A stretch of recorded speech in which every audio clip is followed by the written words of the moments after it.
Welcome to Samba Samba. Enjoy the video. You begin by confirming Imap is enabled at the server and gathering credentials. Open Outlook and choose Add Account. Enter your email address and select Advanced Setup.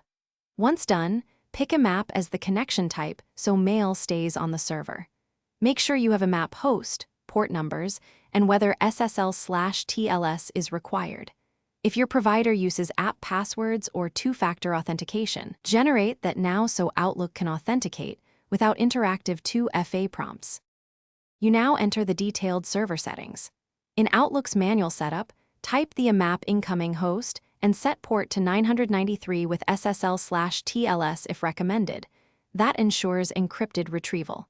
For SMTP, use the outgoing host and select port 465 or 587 with the provider's encryption suggestion so sending works. Once done, set authentication to use your full email address and the password or app password. Make sure outgoing uses same credentials. Otherwise, you finish by testing send and receive. Wait for Outlook to sync inbox and folders.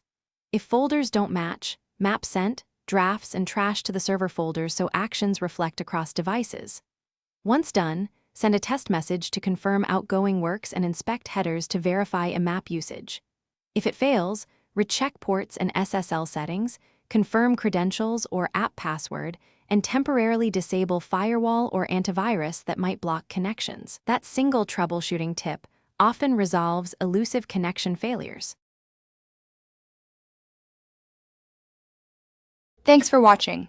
Consider subscribing if we helped you.